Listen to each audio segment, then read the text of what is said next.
What's going on YouTube? It's your boy ThatSingerReactions coming to y'all. Special PayPal request by Malta Nevis. Shout out to you. This is your request. This already about to look like this about to be some like sad video or something, because I could tell by people's thumbnails give everything away like it do. But this is called Crypt Bad Friend. I mean, oh man, it's already starting out in the casket. It's about to look. This is probably about to be scary. Or super sad.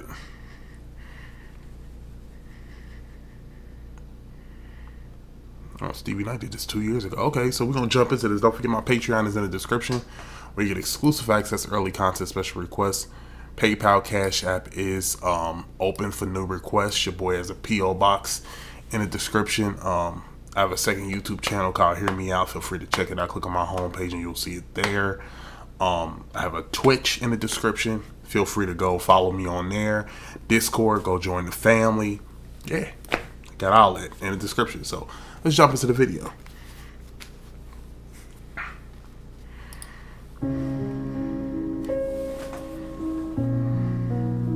Oh no.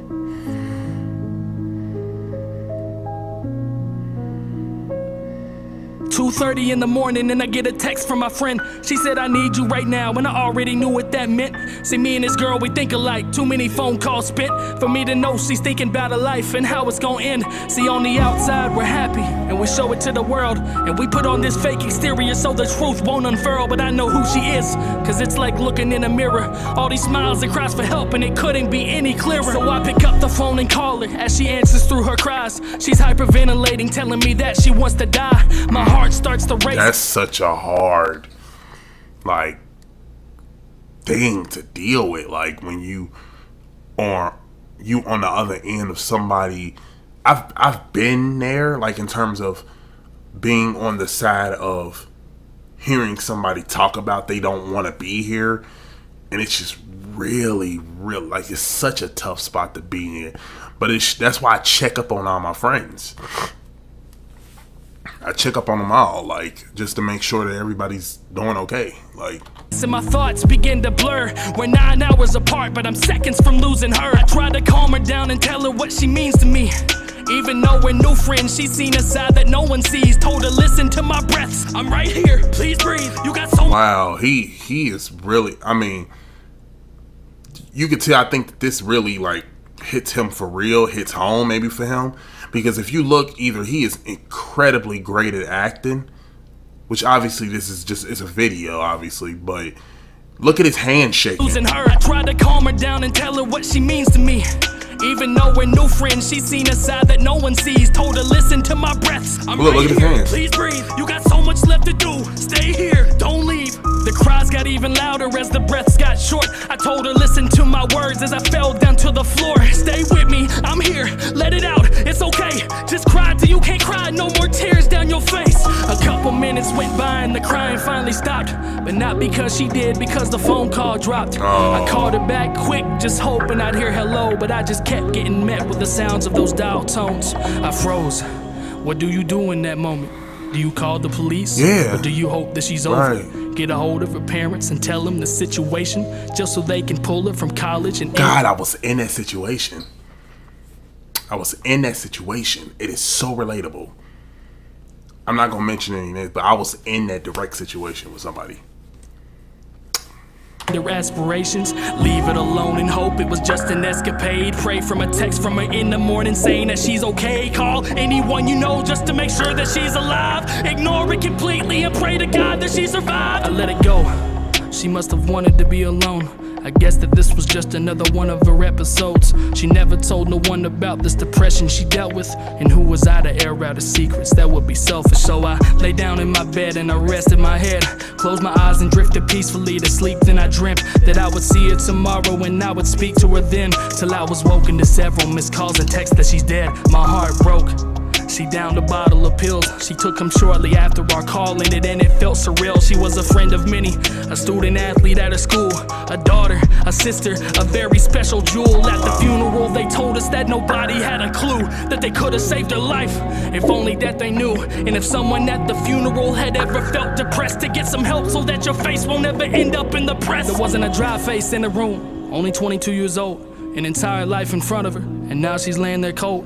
If only I'd called someone. Oh man, I told y'all about somebody I considered a little brother. Last year he committed suicide. I still don't know to this day why. I still don't know how. You know, I don't even want to know how. I don't even know how he died. But he was the same age as her. Same age.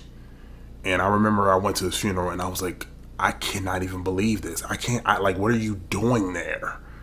Like, as we all just like cried. It was just, I mean, this video is just on every level. So it hits home so much, you know. We wouldn't be here now, her life in front of her, and now she's laying there cold. If only I'd called someone. We wouldn't be here now, and nobody would be sad, and I wouldn't feel like I let her down. But that's not what happened, cause instead of going to bed, I called every person I knew to check to make sure you weren't dead. I stayed up 7 hours praying every second of it, just hoping to get a text saying that you weren't heaven sent, but then I got it. You told me that I had no right, and blocked me on everything, and we ain't talked since that night. Was I a bad friend? Options? I had none. I guess I'd rather be a bad friend than a sad one. Oh. Whoa. Good twist. And I knew to check to make sure you weren't dead. I stayed up 7 Wait a minute. Nobody would be sad and I wouldn't feel like I let her down. But that's not what happened, cause instead of going to bed, I called every person I knew to check to make sure you weren't dead. I stayed up 7 hours praying every second of it, just hoping to get a text saying that you weren't heaven sent, but then I got it. You told me that I had no right, and blocked me on everything, and we ain't talked since that night. Was I a bad friend? Options? I had none. I guess I'd rather be a bad friend than a sad one. Good for you, Crypt. Good for you. I have nothing but respect for him. And I feel like this is a real story. So what had happened was, I completely understand what happened. He took us through a journey of what could have happened if he didn't make the decision that he made. If he didn't make the decision that he made, and he got called a bad friend because he made those decisions involving people that she probably didn't want involved in the situation. But like he said, he'd rather be a bad friend than a sad one. I love this. God, I love this. Because, wow, like, for real, I will go so perfectly, I will sleep very well knowing that you just don't like me, versus me like being depressed and sad because I didn't do the right thing. Yes, this was amazing. My favorite Crypt song by far, easily. Shout out to Tommy Jackson. I like that. I like that. Okay, Crypt. You definitely got my attention now. That was crazy. Wow. I love that video so much, bro. Thank y'all so much for watching. Comment, like, subscribe. Follow me on all my social media platforms. Everything is in the description to next video. Peace.